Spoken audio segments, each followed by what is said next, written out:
Boa tarde a todos. Em primeiro lugar, queria agradecer à Filipa Vicente ter aceito este desafio de nos falar sobre o seu trabalho. Fundamentalmente é a terceira conferência deste ano e elas reuniram pessoas que têm uma experiência pessoal efetiva neste campo, no campo do tratamento da memória e dos arquivos em geral. E estas conversas têm por objetivo alargar, digamos assim, o âmbito e a reflexão sobre a existência do Banco de Arte Contemporânea, que está a dar os primeiros passos e, portanto, é importante relacionar-se com quem já trabalha nestes campos e ver que pontos é que podem ser feitas e ao mesmo tempo conhecer as preocupações e partilhar as preocupações com diversas outras investigações, digamos assim. Portanto, passar a palavra. Está tudo... apresentar a Filipa seria demorado, mas está tudo nestas folhas que vocês têm. Está ligado? Está ligado. As notas biográficas e o trabalho que realizam. Portanto, eu vou passar para ali, porque senão não vejo nada. Muito boa tarde. Muito obrigada por terem vindo. Eu queria começar por agradecer à Maria da Graça Carmona e Costa e também ao Manuel Costa Cabral este convite e a possibilidade de estar aqui hoje a partilhar várias histórias e experiências de arquivos, sobretudo de arquivos fotográficos relacionados com a história colonial portuguesa. Parabéns também pela iniciativa do Banco do BAC, do Banco de Arte Contemporânea, e também vou tentar, tive sempre presente este Banco de Arte Contemporânea, embora eu penso que os arquivos coloniais também colocam outros problemas, mas pode valer a pena, de facto, pensar noutras experiências agora que estão a começar. E quando o Manel me... Agora, se não está a avançar... Então, vou dividir a minha apresentação em três momentos. E vou acabar precisamente com um projeto que foi iniciado, pensado também com a EGEAC há 4 anos, comigo e com a Joana Gomes Cardoso, e que depois, por várias razões, não foi para a frente. E eu espero que agora, eu acho que continua a fazer sentido avançar, e eu penso que o BAC também me pode dar força e energia para avançar com este projeto sobre arquivos pessoais de experiências coloniais. Mas vou começar por falar num projeto de investigação que eu coordenei com a FCT, Conhecimento e Visão, Fotografia no Contexto Colonial, e depois vou falar noutro tipo de espaços que me têm ajudado muito também a pensar sobre arquivos e sobre os lugares onde estão os objetos, que são os espaços de transação comercial, os alfarrabistas, as lojas de velharias ou as feiras da Ladra, e finalmente os espaços privados, portanto aquilo que está em casa, e no BAC com certeza que tenho que pensar muito nestas questões, aquilo que está em casa e entre casas. E aqui eu dividi em arquivos pessoais, ou seja, da própria pessoa ou de familiares, valorizados ou não por aqueles que os possuem, com consciência ou não daquilo que possuem e até muitas vezes valorizando alguns objetos e outros não. Mas eu vou dar muitos exemplos porque acho que isto ajuda a pensar nestas questões. Imagina, a fotografia é, como sabemos, este objeto ambíguo que tem um valor que tem mudado muito ao longo do tempo, mas continua a ser um objeto desvalorizado, sobretudo quando é uma fotografia privada feita por todos nós e nas nossas casas. E recentemente eu tive 2 confrontos com com o lugar da fotografia em casas privadas. Conheci um goês que vive em Lisboa e que tinha encontrado muitas fotografias de família feitas em Goa no princípio do século XX. E ele teve o cuidado de digitalizar as imagens todas, de as partilhar por toda a família e depois deitou fora os originais. E, portanto, para ele o que era importante eram as pessoas que estavam representadas e as relações que tinham entre elas, não era o objeto em si. Outro arquivo de uma mulher italiana que viveu durante décadas em Moçambique, anos 40, 50 e 60, foi ilustradora, colaborou com vários arquitetos, trabalhou toda a vida a produzir imagens em Moçambique e a filha tem muito cuidado em preservar o seu arquivo, mas disse-me que tinha deitado fora todas as fotografias que a mãe tinha feito para preparar os seus desenhos de vistas de cidades moçambicanas, tal como o seu trabalho de arquitetura. E, portanto, aqui, nestes dois casos, a fotografia é, ora pensada apenas naquilo que está lá, é visível e não por aquilo que é enquanto objeto, e depois também como uma preparação, como é para tantos artistas, para outras coisas que são consideradas relevantes. Portanto, isto vou só resumir, só para terem uma ideia. Eu tinha vivido muitos anos fora, 15 anos fora, e estou a trabalhar no Instituto de Ciências Sociais em Lisboa e dizem-me que tenho que concorrer a um projeto de investigação. Eu nunca tinha sempre trabalhado em projetos individuais, de escrita, e nunca tinha pensado nesta ideia de uma equipa a trabalhar sobre um tema. Havia dois temas que me interessavam. Um era a das exposições coloniais universais e museus e exposições nas colónias. O outro era o da fotografia colonial, uma expressão que também é questionável e já veremos porquê. Mas a verdade é que eu não sabia nada sobre o tema. Eu, como tendo feito um doutoramento e depois um pós-doutoramento sobre História do século XIX, estava sempre a cruzar-me com fotografia. Em todos os arquivos onde eu ia, em todos os lugares onde havia objetos, documentos do século XIX, também havia fotografia. Mas eu nunca tinha pensado na fotografia em si, separada de outra documentação sobre a qual eu trabalhava, a documentação impressa, manuscrita, etc. E, portanto, neste regresso a Portugal, eu intuía de alguma forma que os arquivos e bibliotecas e instituições públicas portuguesas tinham que estar cheias de fotografia relacionada com a história portuguesa, e pensemos também na coincidência que existe entre o colonialismo moderno e a fotografia, não é? Coincidência temporal, mas não conhecia, e mais, quando comecei a pensar na ideia de uma equipa, eu não conhecia ninguém que estivesse a trabalhar especificamente sobre isto. Isto foi em 2009, portanto há 10 anos.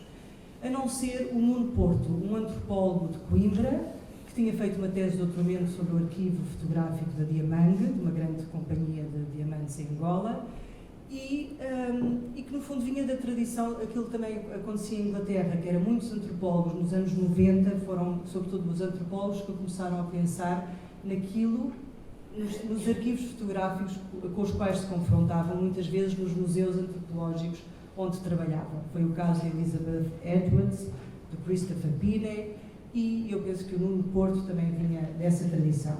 Na história, eu confrontava-me com aquilo que ainda acontece muitas vezes, que é os historiadores usarem a imagem como ilustração, a terem dificuldade em lidar com ela quando a encontram nos arquivos, preferindo ignorá-la muitas vezes, ou usando-a precisamente como essa ideia daquilo que está lá, como essa janela ou como essa ilustração do texto.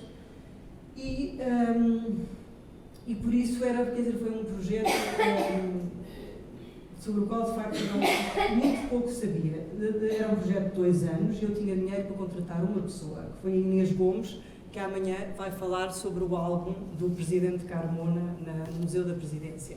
Portanto, amanhã, se quiserem ir ao Museu da Presidência, haverá 3 investigadores a falarem sobre fotografia colonial no Museu da Presidência.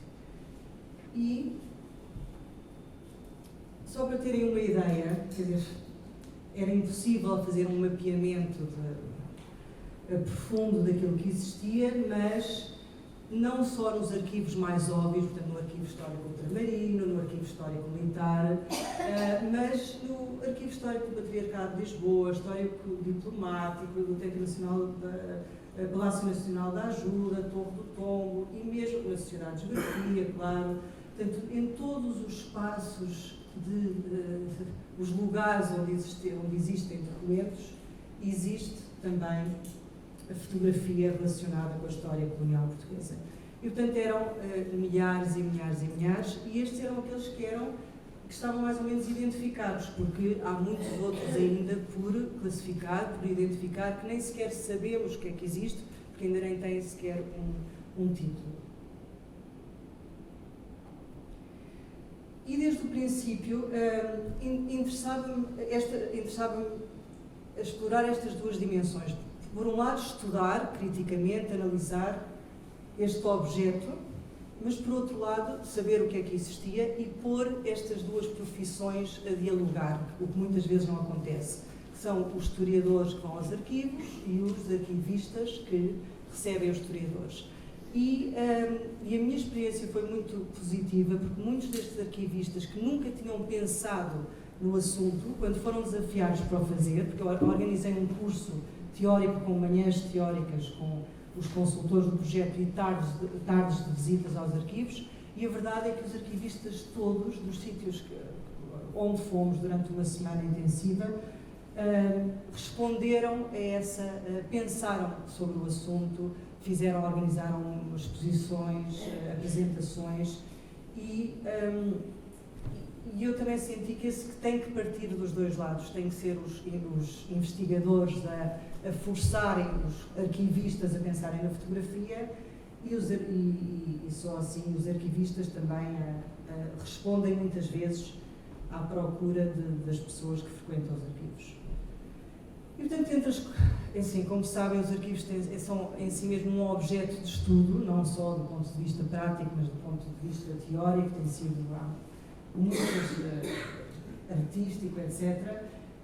Mas uma constatação óbvia depois de 2 anos é que os países tratam os arquivos de forma muito diferente e tratam os arquivos fotográficos de forma muito diferente. E, portanto, enquanto em Inglaterra ou nos Estados Unidos há várias décadas que começaram a tratar e a trabalhar sobre os seus arquivos fotográficos em geral e também sobre os coloniais, sobretudo no caso britânico, noutros países não é assim. E, de facto, em Portugal a fotografia ocupava esse lugar secundário e em relação a outro tipo de documentação, nomeadamente a documentação escrita.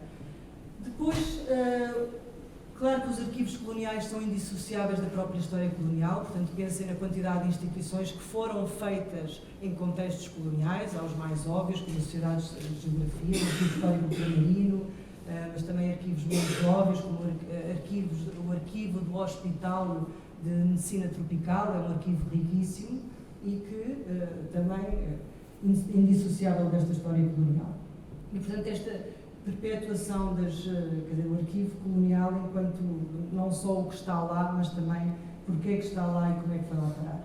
Depois, claro que estas questões também já são pensadas desde há muito e que, sobretudo em relação aos arquivos coloniais, que são questões de éticas. Portanto, digitalizar, acesso, sim, mas isso vamos ver ao longo desta apresentação. O que mostrar, o que temos direito a mostrar, como não perpetuar a violência que estava presente no momento em que estas fotografias ou estes museus ou estes arquivos foram feitos. E os casos são inúmeros quando se começaram a digitalizar, por exemplo, arquivos deste museu onde a Elizabeth Edwards trabalhava, quando começaram a ver que algumas fotografias estavam a ser usadas em sites de pedofilia. Portanto, os usos das fotografias e a forma como se podem ou não controlar as imagens que se colocam online, claro que é uma questão que interessa a muitos de nós por diferentes razões.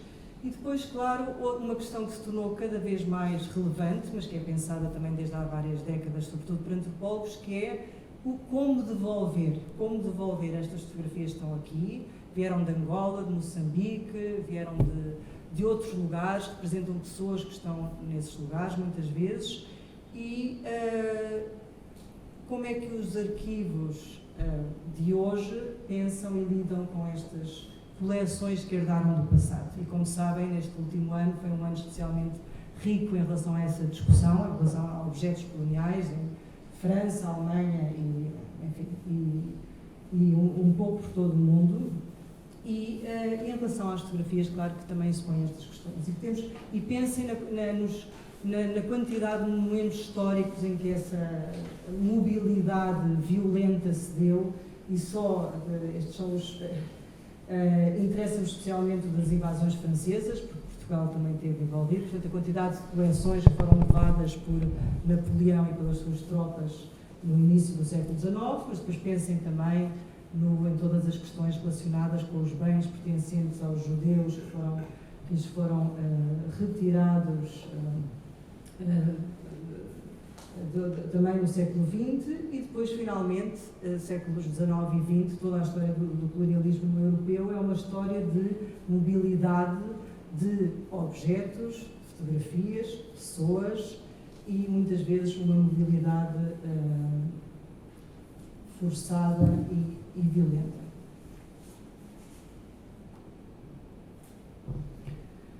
Portanto, estes foram os resultados do projeto. Finalmente saiu um livro com 30 investigadores, e foi muito curioso porque muitos destes investigadores, isto foi o resultado de uma conferência em 2013, o livro saiu em 2014, e a maior parte dos investigadores nunca tinham trabalhado sobre fotografia. Eram muitos historiadores, alguns historiadores de arte, antropólogos, que encontravam as fotografias, grandes quantidades de fotografias nos seus arquivos, mas muitas vezes não sabiam ou não tinham ainda lidado com elas.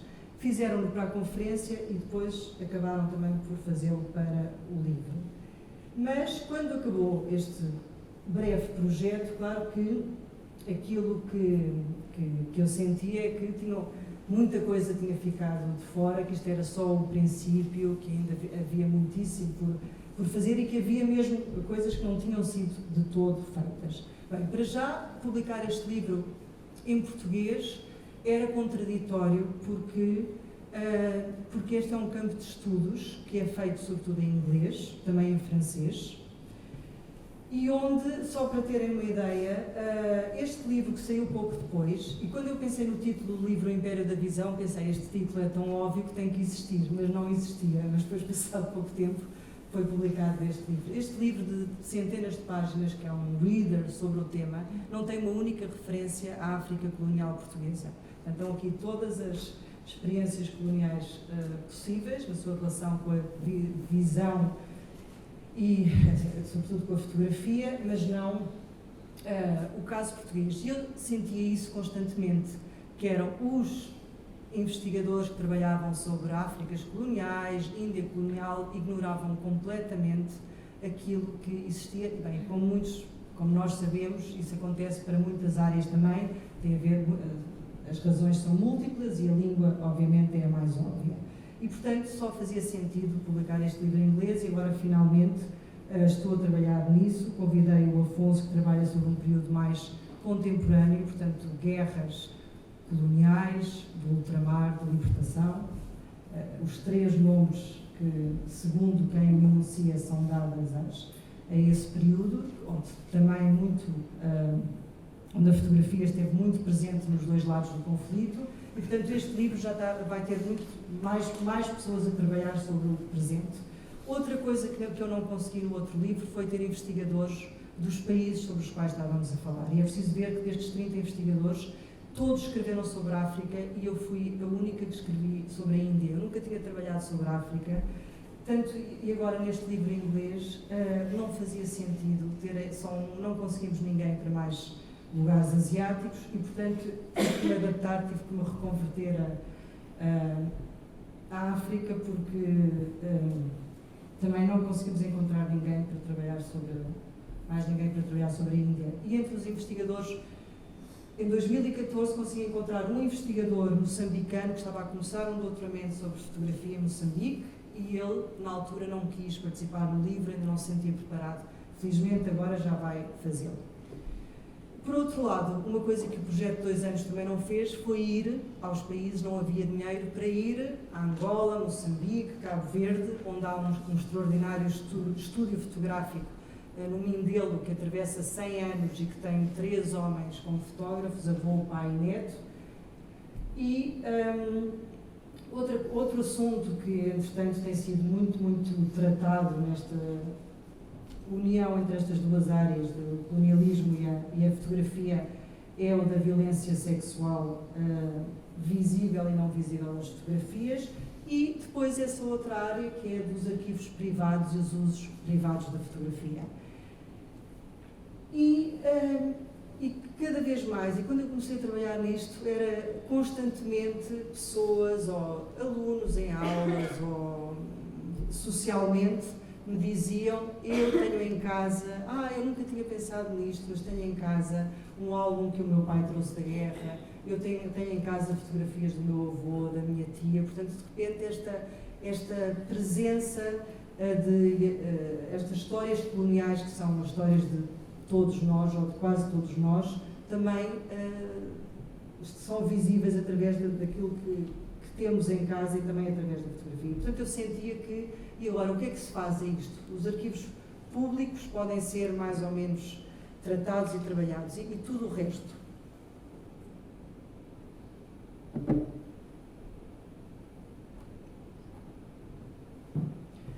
Por outro lado, imagina, a quantidade destes materiais é tal, mas ao mesmo tempo não é possível dizer: olha, isto faz parte de um arquivo privado, isto faz parte de um público. Não, muitas vezes são os mesmos materiais, podem estar na rua, podem estar na Feira da Ladra, podem estar nas casas das pessoas ou podem estar em arquivos. E muitas vezes são os mesmos materiais que estão nestes 3 espaços.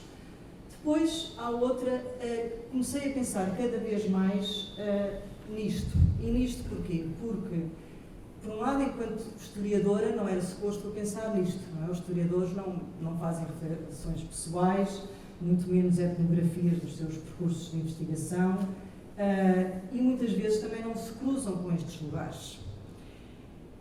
E eu comecei a frequentar estes lugares, obviamente sem consciência, não decidi: olha, agora vou começar a comprar, mas a verdade é que, quando comecei a fazer a minha tese de doutoramento, muitos dos materiais que me interessavam estavam à venda por uma libra, ou um euro, ou um franco, isto é antes, em várias fases, e o que eu constatava é que a cultura material e visual do século XIX e XX, que me interessava, portanto, a cultura da impressão, a cultura que não é do objeto artístico, o único, original, assinado por alguém, mas a cultura da imprensa, a cultura do múltiplo, era banal, estava à venda por todo lado, eu podia comprá-la, portanto, eu podia comprar os objetos da minha investigação.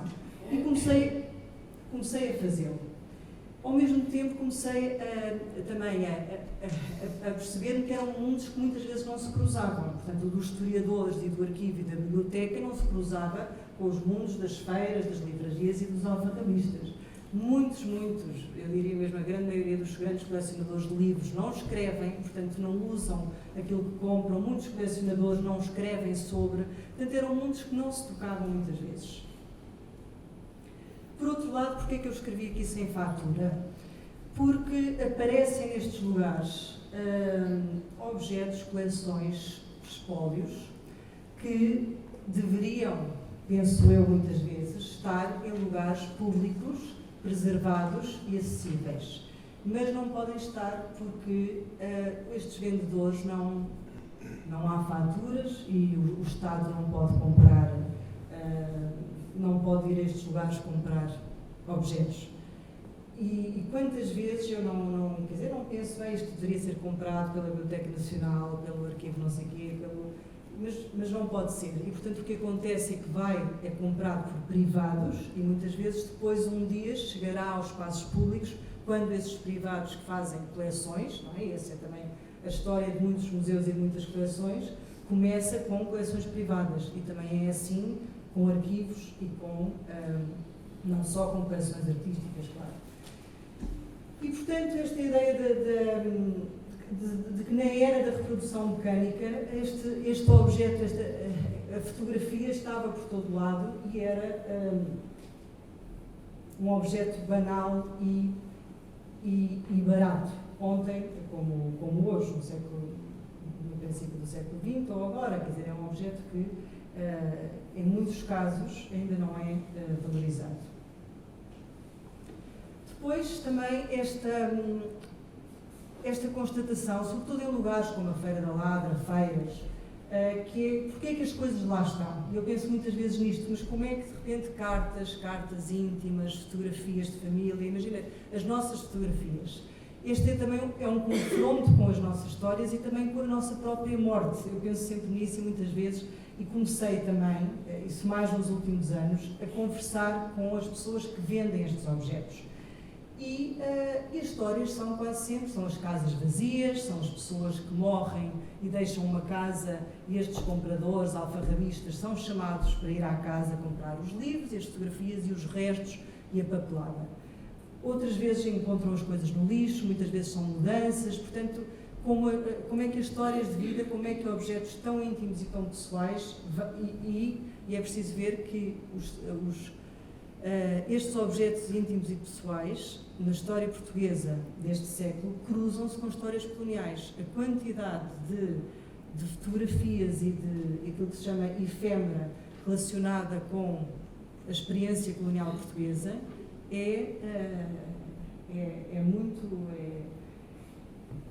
tem uma dimensão de facto gigantesca e isso é visível hoje, e quando pensamos que o nosso colonialismo, não é? O colonialismo português é um colonialismo especialmente tardio e que estão vivas muitas das pessoas que ainda o viveram, portanto é ainda mais visível. Bem, entretanto, outro tema que me começou a interessar muito e que eu me estava sempre a confrontar com ele, e nas feiras, seja em Paris, Itália, a Portugal, sempre esta presença dos corpos erotizados de mulheres negras, não só em postais, mas em artigos sobre o Banco de Angola, quer dizer, qualquer tema colonial pode ser um pretexto para a impressão de fotografias. Este é um tema em si, mas que também me ajudou a ir a vários espaços. Por exemplo, quando eu ia a lojas de postais, destas lojas que só têm postais em segunda mão, estas fotografias podiam estar na categoria de colonial, podiam estar na categoria Angola, ou podiam estar na categoria erótico, ou também na categoria de erótico colonial. Uma das categorias mais vendidas, dizem os vendedores de postais, que hoje em dia muitas vezes já não têm lojas abertas, mas vendem online. Por outro lado, esta fotografia podia estar, não é?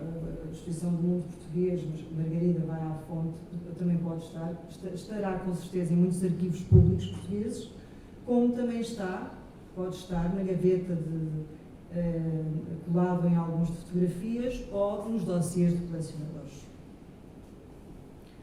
Depois houve um momento, eu comprei esta fotografia na Rua Anchieta, em 2014, e esta fotografia ajudou-me a pensar num aspecto no qual eu nunca tinha dado importância às costas dos postais. Ou seja, eu comprava um postal por aquilo que pela parte da frente, pela imagem e não por aquilo que ele tinha escrito. E muitas vezes só depois é que podia ler aquilo que estava escrito atrás.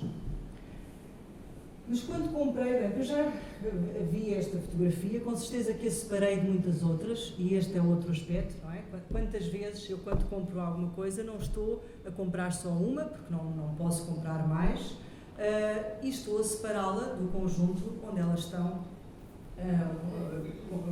estou a separá-la para sempre desse eventual contexto.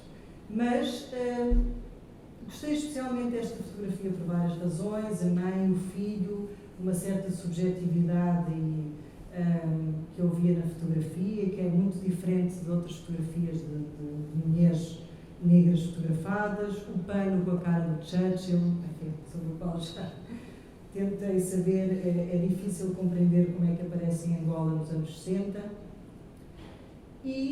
Mas depois o texto que tinha escrito atrás era de uma tal violência, o texto escrito por um Vítor em 61, é um texto tão racista e violento que, quer dizer, como é que eu passei, a forma como eu passei a olhar para a imagem depois de ler o texto, esta chamada fotografia encontrada, que é um termo que já existe, para estas fotografias sobre as quais nada sabemos. Neste caso, sabemos aquilo que está escrito atrás. E, portanto, passei a estar também muito mais atenta a isto. E o que é surpreendente na escrita postal, dos postais enviados das colónias, muitas vezes para a metrópole, ou para pessoas que estão na metrópole, é a proximidade com o discurso oral que raramente se encontra noutro tipo de textos escritos. Portanto, há uma violência e um racismo, muitas vezes, nestes postais, muitas vezes comentam a imagem que está na parte da frente, que eu não consigo encontrar em mais nenhum tipo de documento escrito. É como se fosse a forma de escrita das pessoas que não têm acesso à escrita e ao discurso escrito. E por isso também eu penso que só faz, e quando pensamos nesta história da digitalização, faz sentido digitalizar um postal e não digitalizar e mostrar esta parte de trás. Portanto, os textos anteriores são sobre estas duas mulheres que são enviadas de Angola para Portugal. Depois, outra coisa que é óbvia é que nada é óbvio, ou seja, um arquivo histórico-militar tem esta fotografia de um militar que fotografou mulheres angolanas na esquadra, era chefe da esquadra de Luanda. Tem um processo em tribunal por causa desta fotografia e de outras, e na sua defesa argumenta que o estava a fazer por razões inscrevendo o seu trabalho numa tradição de belas artes e, portanto, separando-se de outras fotografias que eram feitas e que eram visíveis e que circulavam por todo lado de mulheres negras em espaço colonial. Por outro lado, a mesma mulher sai impressa, portanto, num jornal onde ele também é fundador e que comprei na Feira da Ladra. Um jornal que teve 3 números, que não existe na maior parte dos arquivos públicos. E por isso, no arquivo histórico-militar podem existir, há muita documentação sobre a história das mulheres em África e nomeadamente da história das mulheres africanas, mas não é óbvio. As fotografias relativas a espaços coloniais, de facto, cruzam-se, estão em todos os lugares onde menos se esperaria. Por outro lado, quando penso nesta história dos espaços privados, e como já tinha referido há bocado, às vezes há os arquivos pessoais que é aquilo que nós temos relacionado com a nossa própria história e com certeza que agora o BAC tratará muito desses casos.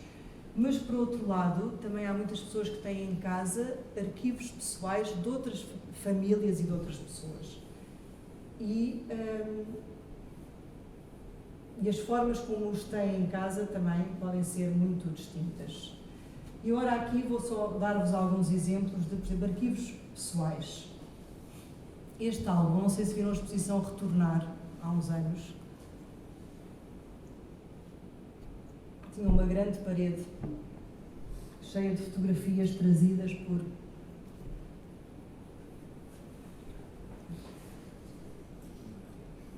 em 75 e este álbum, e eu hoje voltei a falar com a sobrinha neta deste homem, este homem quando era um jovem soldado tirou umas fotografias extremamente violentas e muito semelhantes a outras fotografias que há por essa Europa fora, de soldados em África, e as fotografias que tiram com mulheres africanas.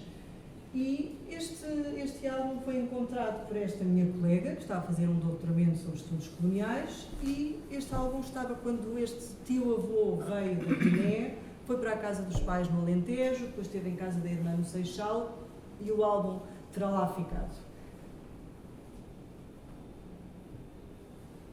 Este álbum foi usado, fez parte desta instalação feita com centenas de fotografias, mas põe muitos problemas éticos, como podem ver, e aqui eu diria que as tendências têm sido muito distintas e poderíamos resumir e simplificar dizendo que nos Estados Unidos ou na África do Sul, lugares muito mais politizados e onde as questões raciais são muito mais politizadas e presentes, também na academia, o que tem acontecido é que muitas destas fotografias simplesmente não são expostas. Portanto, esta ideia que já é discutida desde há várias décadas de que mostrar estas fotografias, mesmo em contextos críticos e académicos, mesmo em conferências, mesmo em universidades, mesmo em exposições críticas, é reproduzir a violência, é voltar a reificar a violência, é legitimá-la de alguma forma e que não temos o direito de o fazer.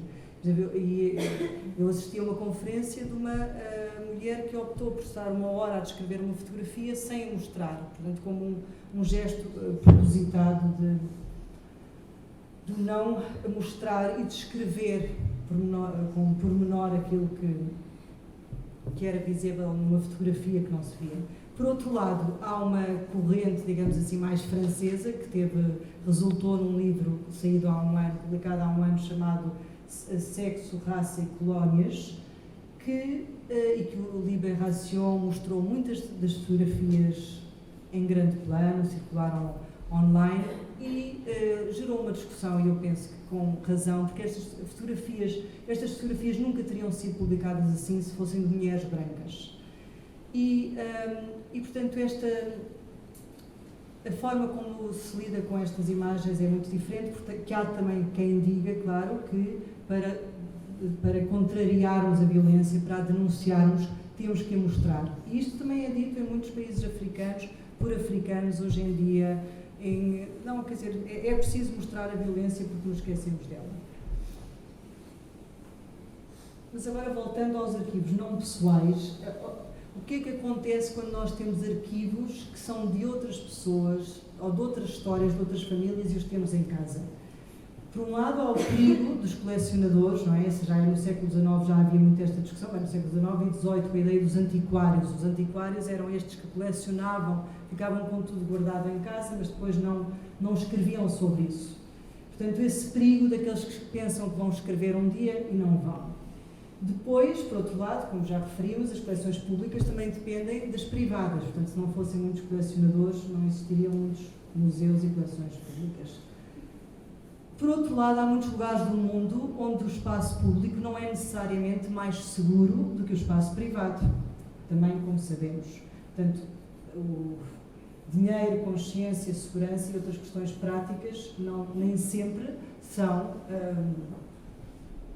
uma característica do espaço público, e os arquivos e museus públicos também nem sempre são acessíveis. A Sociedade de Geografia, que tem dos espólios mais ricos para a história colonial, não o tem acessível aos investigadores.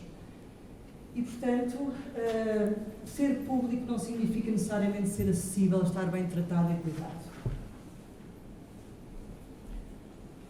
Por outro lado, e aqui eu também fiz 2 divisões e agora vou contar-vos algumas histórias, alguns estudos de caso de o que é isto dos arquivos, como é que circulam arquivos e como é que podem ir parar às mãos certas ou erradas, ou será que isso existe? O que é que não existe, com certeza. Mas imaginem, há 20 e tal anos, um amigo meu disse que tinha um tio-avô dele também tinha morrido, tinha sido administrador em Nampula, fundador do museu em Nampula nos anos 50, e o primo, ia deitar tudo para o lixo e ele tinha chegado lá, pegou nos caixotes e foi lá deixar os caixotes a casa porque era sobre museus e eu interessava-me por museus. Eu, na altura, pensei que, sim, isto interessa muito, mas eu, na altura, sentia-me completamente incapaz, ou era uma ideia completamente longínqua, trabalhar sobre a África colonial nos anos 50. Mas guardei o arquivo. Entretanto,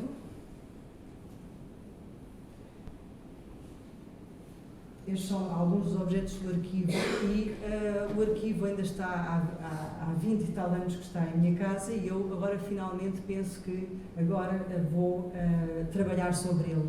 Mas quantos destes arquivos não estão em casas de pessoas que muitas vezes não o fazem e onde é que deveriam estar estes arquivos? Deveriam estar, agora há uma artista que vai trabalhar sobre este arquivo e claro que eu acho que no futuro o que faz sentido é que haja, não só que este arquivo esteja num espaço público em Lisboa, mas que também esteja presente, que esteja no Museu de Nampula, que voltou a abrir e que não tem arquivo, mas é um exemplo de como o espaço público e privado não existe, quer dizer, as fronteiras estão sempre a mudar. Este é um arquivo pessoal de um homem que criou um museu e em que confunde-se a instituição e o privado se confundem. Outra história, eu hoje voltei a falar também há muitos anos, houve um arquiteto que tem boas ideias e que teve e que comprou este prédio nos Anjos, quando os Anjos ainda não existiam enquanto lugar atraente de Lisboa.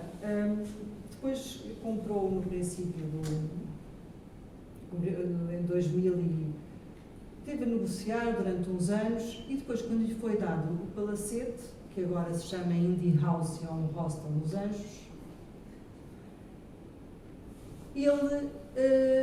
o palácio tinha 2 pianos abandonados, várias cadeiras partidas, candeeiros e uma mala a dizer Galvão, Angola, no piso 9. E este arquiteto disse, olha, Filipe, está aqui uma mala, não sei se a queres, vem cá buscá-la, a família não quis.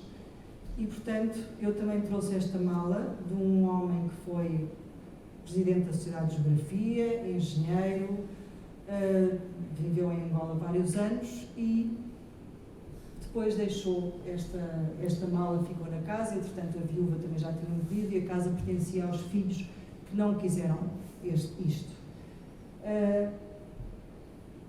Eu nunca trabalhei sobre isto, mas acho que também faria sentido que eu devo dizer que estou a pensar nisto pela primeira vez. Este desafio do Manuel Costa Cabral também me obrigou a pensar nestes espólios e nesta fragilidade destes espólios que não eram valorizados, passaram a ser, podem deixar de ser, e como tudo aquilo que está num arquivo está sempre a mudar, o seu valor está sempre a mudar, e há objetos que durante anos ou centenas de anos não são valorizados e depois passam a ser, e portanto isso depende sempre muito de quem, de nós, daquilo que nós vemos e daquilo que nós valorizamos.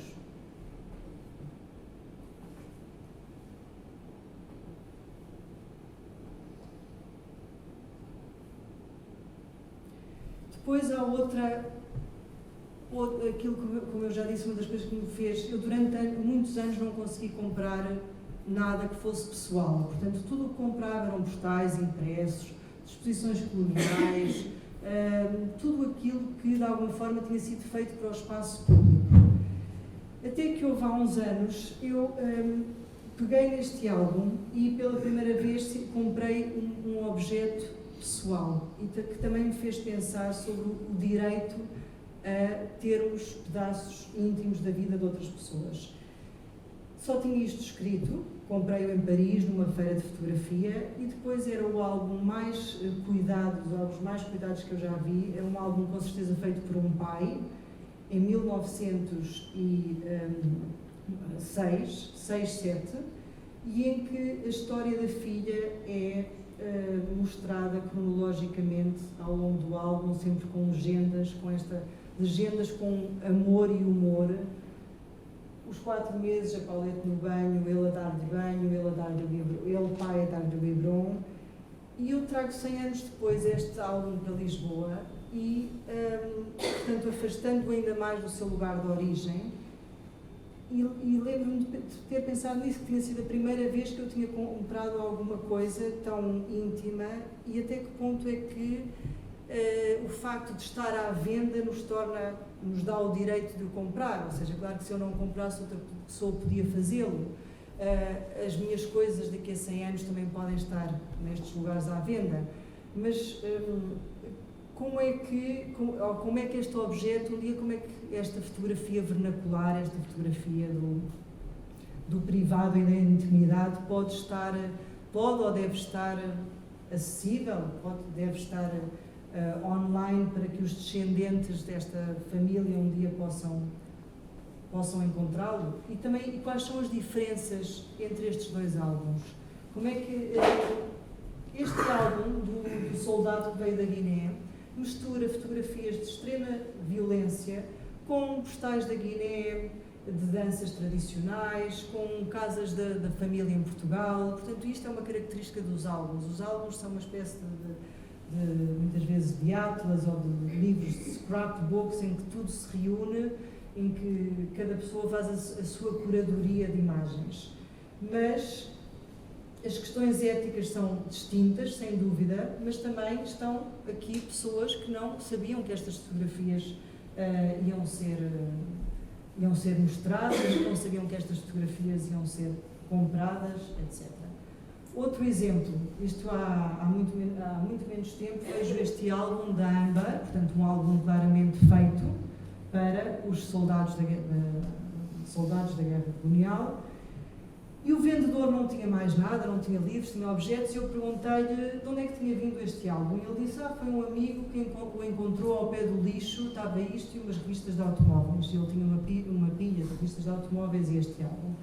E este álbum tem a vida de um soldado em África, com todas as tipologias comuns dos álbuns de soldados, que agora estão a ser trabalhados pela Maria José Lobo Antunes. Portanto, esta relação do passado e do presente com os soldados que hoje em dia partilham as suas fotografias em sites de encontros de batalhões, e quer online, quer em jantares, e como a fotografia é um elo de união e de partilha, e ela está a lidar precisamente com essa relação. Mas estes álbuns, estas tipologias repetem-se,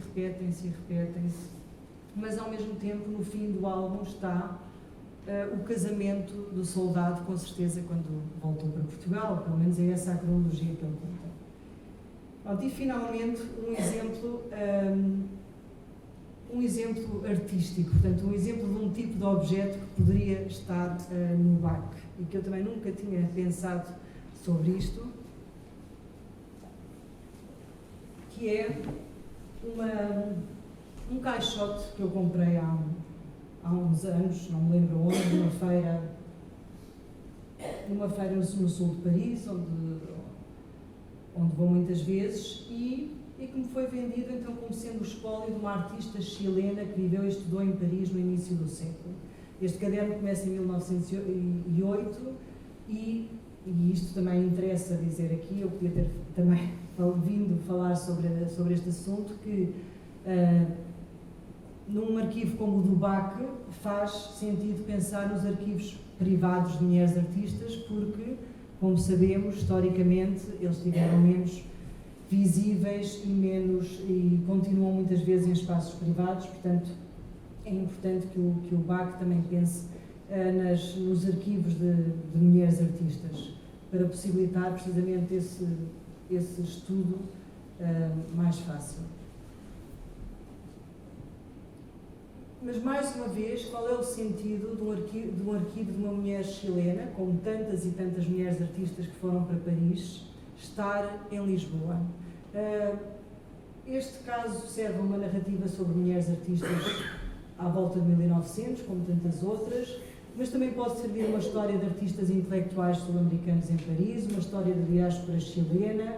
Portanto, deveria estar noutro lugar, mas não em Lisboa, a não ser que, e pergunto-me, quer dizer, se este arquivo estivesse digitalizado e acessível, e que qualquer pessoa no mundo que estivesse à procura deste tema o encontrasse, já poderia fazer sentido. E quando nós pensamos nos arquivos americanos, como por exemplo o Harry Ramsden Center, é um dos arquivos mais ricos do mundo, fica no Texas, em Austin, e tem arquivos de escritores, artistas, fotógrafos, todo o mundo. Tem muito dinheiro, obviamente, compra, e tem também bolsas de investigação para quem quer trabalhar no arquivo. Portanto, faz sentido que quem pode comprar, e por isso é que faz sentido também, penso eu, que o arquivo do CISA esteja no Canadá, quer dizer, a mobilidade, estamos a falar de objetos, e a história de todos os objetos, as histórias de objetos são histórias de mobilidade e de viagens, às vezes por razões de violência, violentas ou em contextos desiguais, muitas outras vezes não, são as próprias viagens das pessoas que circulam e que vão deixando os seus objetos por vários espaços. Mas agora voltando a esta minha frustração quando acabei o projeto com os arquivos públicos, quer dizer, o que é que se poderia fazer para que estes tais álbuns que estão nas casas das pessoas, fotografias, e que muitas vezes as pessoas não têm consciência da sua relevância, acham que as suas histórias individuais não interessam para uma história nacional, global, para uma história com H grande, e portanto, mesmo quando são importantes para si, não pensam nelas como importantes para os outros. Portanto, como evitar que esta geração de pessoas que viveram ainda durante um período colonial, durante as suas vidas adultas, como evitar que se percam estes materiais. E foi aí que em 2015 eu fui, a Joana até tinha pensado que eu poderia fazer uma exposição sobre fotografia colonial. Entretanto, atenção, fotografia colonial, quando saiu este livro em Portugal, é um termo que já é muito questionado e que durante anos se usou, mas que hoje em dia é questionado por se considerar que é muito limitador nas abordagens à fotografia. Mas eu propus isto à EGEAC e cheguei a ter várias reuniões com as pessoas de vários arquivos, com o gabinete jurídico, mas por várias razões também profissionais acabei por não avançar com este projeto, e agora gostava de, também inspirada pelo BAC, de avançar, porque são os tais restos que vão parar à Feira da Ladra e aos alfarrabistas, quando não vão para o lixo, e que eu penso que valeria a pena serem guardados e preservados, apesar de todos os problemas que isso também traz, não é? E alguns dos problemas são, portanto, isto depois chegámos a pensar como fazer uma campanha de divulgação, junto a quem, onde é que seriam entregues os materiais, onde é que se concentrariam, quem é que os avaliaria, etc. Mas depois também chegámos aqui, não é? Chegámos aqui e, portanto, eu aqui só tenho perguntas e não tenho respostas, e muitas destas perguntas, com certeza, que já foram pensadas, feitas e respondidas neste projeto do BAC, que é: faz sentido receber estes materiais e não aproveitar quem os entrega, não entrevistar as pessoas que têm os materiais em casa, mesmo que não sejam as suas histórias, são muitas vezes as tais histórias herdadas, as pós-memórias. Faz sentido fazer uma ficha, um modelo que seja respondido de igual forma por todas as pessoas, ou uma entrevista fluida e gravada?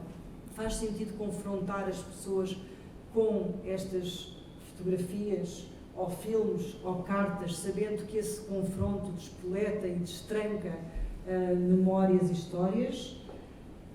Por outro lado, é óbvio que há muitos projetos semelhantes em todo o mundo e, portanto, acho que faz sentido, claro, ver como é que se fez noutros lugares. Depois, sempre a questão do doar ou de emprestar. Faz sentido receber só originais, só aquilo que se possa guardar, ou não? Ou aceitar objetos que possam ser digitalizados e devolvidos, ou ambos? Depois, esta questão de... os arquivos da Câmara Municipal de Lisboa estão divididos pela sua forma. Há o arquivo fotográfico, o arquivo documental, mas será que faz sentido separar estes espólios que muitas vezes são feitos de todos estes materiais? Penso que não. Aliás, muitas vezes é assim, quando vamos ao Arquivo Histórico Ultramarino, é isso que acontece. As fotografias estão de um lado, a documentação escrita do outro, mas há um lado holístico nestes materiais que eu penso que não faz sentido separar. Mas que problemas é que isso gera do ponto de vista arquivístico? Onde guardar aquilo que não se deve separar em lugares que estão separados à partida? E depois outra questão, quer dizer, quem são os donos dos documentos? São as pessoas que os têm em casa, as famílias, os irmãos que não os têm em casa, as pessoas que estão representadas nas fotografias e que não sabem que estão e que não querem ser oferecidas ou doadas a uma instituição. E depois, claro, as questões portanto, todas as questões jurídicas relacionadas com isto. Depois, muitas das fotografias que estão em casas privadas são fotografias particularmente difíceis, particularmente violentas, e este é o caso para as fotografias de soldados que estão, e isto também é aquilo que eu sei através de conversas com colegas que trabalham sobre isto, com o José Lobo Antunes, nomeadamente. Quer dizer, o que é que estes arquivos, dizia-me um aluno numa aula que eu dei sobre fotografia, que ele não queria, nem os irmãos conseguiam olhar para as fotografias que o pai tinha trazido da guerra, portanto, quer dizer, e eles não sabem, ele e os irmãos, o pai tinha morrido há pouco tempo e não sabiam o que fazer com aquela herança. E faz sentido guardar aquilo que, muito provavelmente, quem morreu não quereria que fosse visto por ninguém.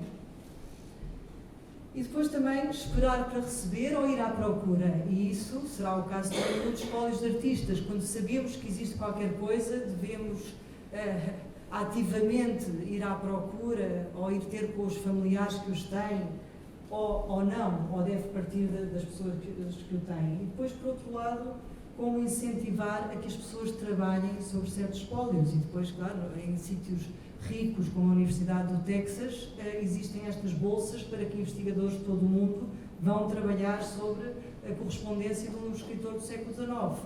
Mas, que formas é que há para incentivar estes estudos? E pronto, eu acabo com estas perguntas e agora espero que vocês também tenham outras perguntas. E obrigada.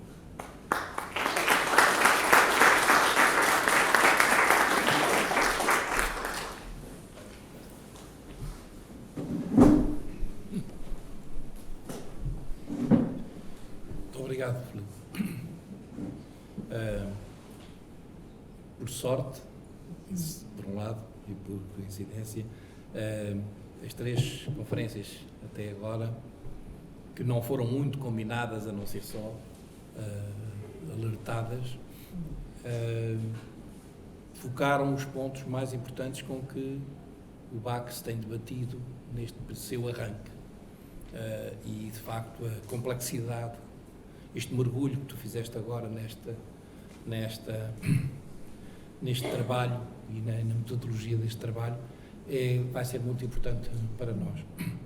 Eu gostaria muito de dizer que é verdade, no fim destas conferências, a última será a 13 de dezembro, com os próprios Comissão Instaladora do BAC, estarão online no site da Fundação Carmona e Costa. Portanto, as pessoas podem ir rever aquilo que foi dito e as pessoas que não estiveram presentes poderão ver pela primeira vez as preocupações que marcaram bem estas conferências. Seria exaustivo agora estar a dizer os pontos cruciais que tu te referiste e que são muito importantes, esse privado, a esfera privada, a esfera pública. Eu debati-me pessoalmente, já que estamos gosto muito dos muitos pessoais, o meu pai fotografou toda a vida. Fotografou sem preocupações nem de artista, nem de repórter. Era uma atividade que se pode dizer que era um hobby, digamos assim. Só que esse hobby foi constante desde que nasceu não, já era um bocadinho mais velho, mas desde que nasceu em 1901 até morrer nos anos 70. E toda a vida fotografou. E quando ele morreu, tínhamos milhares de fotografias do olhar do meu pai sobre o mundo, principalmente sobre os 12 filhos que teve, sobre Lisboa, sobre as suas viagens, etc. E debateu-se na família essa esfera de privado e de público. Havia irmãos meus que achavam, não, isso só respeita a família, não vale a pena isso, mas simplesmente quem é que tinha dinheiro, tempo e capacidade de gerir esse espólio, inclusive. E houve outra versão de entregar o espólio que se fez, que acabou por se fazer através de um acordo por escrito, ao Arquivo de Lisboa, que aliás o Luís Pavão tem feito uma ação muito meritória, mas no campo das pessoas já consideradas fotógrafos de uma forma permanente. Não foi só tirar uma ou duas fotografias, foi frequentemente participar em salões e essas coisas assim. E neste momento está lá, espero que vá começar a ser tratado e que venha a resultar até numa exposição ou em várias coisas que possam ser. Portanto, a esfera do privado e do público é muito importante. É interessante que quando se abordou aqui há 3 ou 4 anos o arranque das investigações sobre os artistas, relativamente à ideia do BAC e à ação do BAC, eu estava longe de saber esta complexidade enorme de problemas que têm vindo os nossos investigadores, as pessoas que estão a trabalhar e que já trabalharam neste campo com os vários artistas que foram. Aliás, esta tua pergunta final, vamos ter com eles ou eles vêm ter connosco? Tem-se posto e até agora tem sido um pouco bola de neve, ou seja, parece haver muito mais apetência para que se trate do que andar com uma lanterna à procura. Não é preciso andar muito à procura, porque há muita gente, há muito campo para trabalhar, não é? Se tanto chegar à organização e o dinheiro. Estou a falar agora meramente da documentação daquilo, como tu dizes, que seria considerado pela família lixo, ou que seria deitado fora, ou que seria considerado de uma maneira pessoal que não valia a pena ser tratado, ou irrelevante, se fossem fotografias, cartas, esboços, o que fosse. E isso é um assunto extremamente importante. Há um caminho grande para caminhar, que espero que a grandeza do assunto a tratar também não pese muito sobre os ombros, e que não seja uma tarefa que diga assim, hercúlea. Terá que ser uma tarefa, se calhar como tu tens feito com as tuas coisas, ponto por ponto, e fazendo aquilo que se pode fazer e aquilo que é possível fazer, não é? Portanto, olha, muito obrigado. Eu senti-me muito estimulado e incentivado pelas tuas palavras, e acho que podem ser muito importantes este tratamento destas conferências de pessoas que têm esta experiência como tu tens e este entusiasmo também que mostraste ter pela recolha e pela procura estava a ver agora esta última exposição que está na Fundação Gulbenkian sobre o Robin Fior. É a primeira vez que a Fundação, e fiquei com muito gosto que ela tivesse acedido à minha proposta de ter uma fundação de um arquivo de gráfico. Normalmente os arquivos ou é de arquiteto, ou é de artista, ou é de escritor, agora de gráfico não ouviu falar. E o Robin eu conheci-o muito bem, tinha muito essa tua característica, que era procurar em alfarrabistas, nisto, naquilo, e constituiu uma coleção absolutamente genial de testemunhos gráficos, desde o Ultimato, desde os finais do século XIX até a morte dele nos anos 80.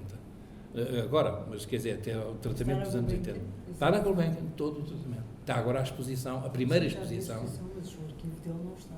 O arquivo dele está todo. É aquilo que está. Não, aquilo é pouco, aquilo é uma pontinha. Sim, Aquilo é uma pontinha, O arquivo é enorme, ainda não está tratado. Não está tratado. Mas aqui era só para sinalizar que era um homem que andava à procura das coisas e que, portanto, podia comprar, ou podia negociar, ou podia trocar documentos e não ser o Estado a comprar, aquele problema de não ter recibo, aquilo que falavas, não ter recibo.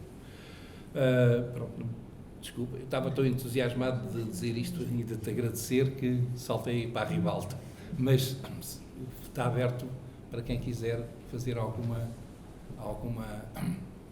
intervenção. Ficaram cilindrados.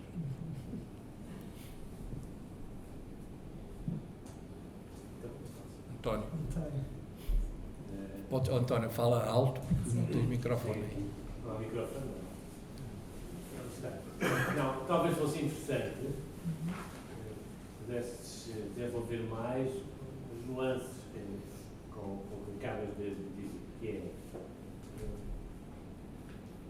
o arquivo, a instância arquivo já implica um trabalho. Quer dizer, não existem se encontra no lixo, que as pessoas levam, não sei o que, isso ainda não são arquivos. Só são arquivos a partir que existe uma organização, uma metodologia mais rudimentar que ela possa ser. E agora, do ponto de vista não só político como de investigação, às vezes é tão importante, ou mais importante, o que não foi arquivado do que aquilo que está arquivado. Refere-se muitas vezes à questão da falta de documentação sobre as mulheres artistas.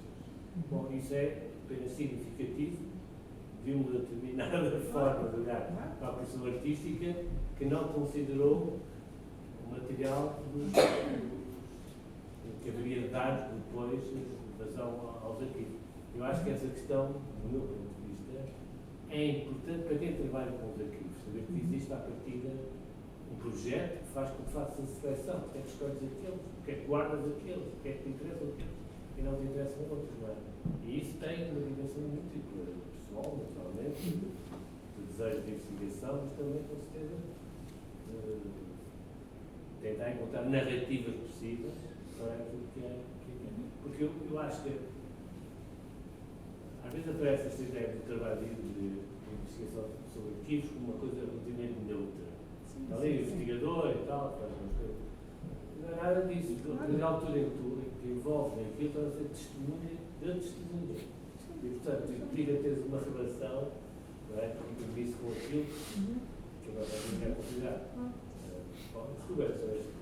Claro que sim. Bem, eu não fui muito por aí, mas claro que essa tem sido, não é? Todas as abordagens em relação aos críticas em relação aos arquivos têm ido também nesse sentido, de pensar no arquivo, e quando pensas todo o trabalho da Anne Laura Stoller ou no arquivo, como um objeto em si, que tem as suas formas de poder, de conhecimento definidas à partida e que nós, enquanto frequentadores de qualquer tipo de arquivo, temos sempre que pensar que por quem é que foi feito, porque é que está dividido desta forma e não noutra, e aquilo que está lá já é à partida, já implicou muitas exclusões, e isso, obviamente, em relação à história das mulheres artistas também é óbvio, é mais difícil fazer, estudar mulheres artistas do século XVI ou XVII, porque as obras foram menos restauradas, e depois não é só a questão do arquivo, a documentação foi menos guardada, e portanto aquilo que é considerado importante numa determinada altura, depois determina aquilo que é escolhido, guardado, preservado, classificado. E isso, apesar de mudar, muitas vezes, mesmo quando muda, já pode ser tarde demais. Por exemplo, agora há vários projetos de arquivos nativos, no sentido de arquivos coloniais feitos a partir dos lugares colonizados, não é? Mas eles já estavam lá, mas os investigadores é que não estavam a vê-los porque estavam só centrados nos arquivos da metrópole e a fazer a história a partir dos arquivos coloniais à partida, e só há certas histórias que só se podem fazer certas histórias a partir desses arquivos, não é? Portanto, é sempre preciso ver, termos em atenção aquilo que não está, claro.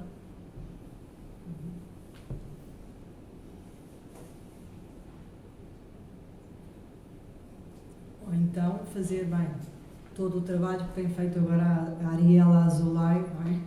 Que é o desta história de potencial, em fazer, escrever sobre fotografia daquilo que não existe, aquilo que seria fotografável mas não existe, ou então o que ela faz com fotografia que não pode ser mostrada, como o do arquivo da Cruz Vermelha, o arquivo relativo à Palestina e Israel, o arquivo da Cruz Vermelha em Genebra, que não pode ser... Ela tem autorização em consultar as fotografias, mas não tem autorização em mostrá-las publicamente, dizendo certas coisas. Portanto, o arquivo controla aquilo que pode e deve ser dito sobre aquilo que possui. E, portanto, o que ela fez foi desenhos feitos por ela a partir das fotografias que viu. Portanto, quer dizer, hoje em dia, claro, há muitos académicos, artistas, investigadores a desconstruírem, a provocarem o arquivo e a obrigarem o arquivo a dizer e a mostrar outras coisas, mesmo aquilo que eles não querem mostrar.